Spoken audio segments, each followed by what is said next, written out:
Créer un logiciel en ligne, c'est se poser une question chaque jour. A-t-on besoin de cette fonctionnalité? La question super importante qui peut envoyer ton bise dans la stratosphère ou bien 6 pieds sous terre. Si tu essayes de tout faire, les clients sont perdus. Je suis perdu. Le logiciel devient trop complexe à maintenir et à développer. Si par contre tu ne fais pas assez, les clients se cassent parce qu'ils n'y trouvent pas leur compte. On cherche donc à avoir le plus de clients possible, avec le plus de satisfaction possible, avec le moins de fonctionnalités et de complexité possible. Tu vois le truc? Un véritable casse-tête. Alors depuis que j'ai créé mon logiciel Charlie, je suis à l'affût des retours de nos clients. Il y a 2 mois, j'ai pris un gros risque et j'ai décidé de supprimer une fonctionnalité importante de mon logiciel. Je vais te dire pourquoi, comment j'ai pris cette décision et si les résultats sont à la hauteur de mes attentes. Partie 1.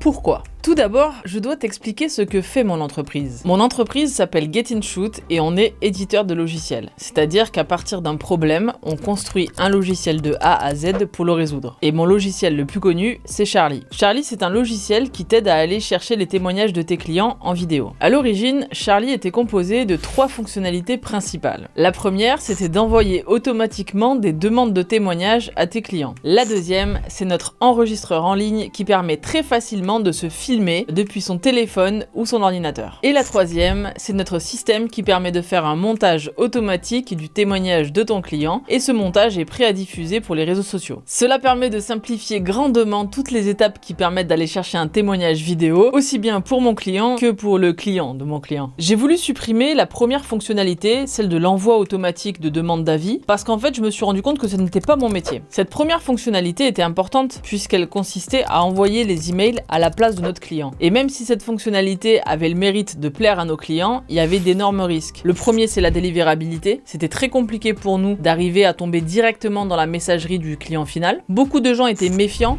et pensaient que c'était des tentatives de phishing. Et enfin, même si on avait le meilleur copywriting du monde, on n'écrira jamais exactement comme notre client parle. On passait énormément de temps au support technique à essayer de rassurer les clients de nos clients pour leur dire oui, c'est sérieux, vous pouvez y aller. J'ignore qui vous êtes. Et ce qui a été flagrant, c'est qu'au plus on avait de clients, au plus le problème se répétait. On avait de moins en moins de bons résultats, puisque le phénomène s'amplifiait et que de plus en plus de monde avait de la défiance vis-à-vis des mails qu'ils recevaient de notre part. Alors on ne pouvait rien faire, il fallait y réfléchir et peser le pour et le contre. Partie 2, comment j'ai pris cette décision? Comme je ne prends pas de décision uniquement au feeling, je me suis basé sur de la data. Ça m'a permis de mieux comprendre les risques, mais aussi les bénéfices de ce changement. Là, comme ça, j'ai pas l'air inquiète, mais en vrai, j'étais pété de trouille. Non seulement parce que j'allais perdre des heures et des heures de travail, mais aussi parce que les 700 utilisateurs inscrits l'étaient potentiellement pour cette fonctionnalité. Alors oui, tu peux demander leur avis aux gens, mais le souci c'est qu'ils seront forcément pas tous d'accord. Et on avait réellement besoin de faire ce test pour voir si lorsque notre client envoie le mail lui-même, on récupère plus de témoignages ou pas. Partie 3, le résultat.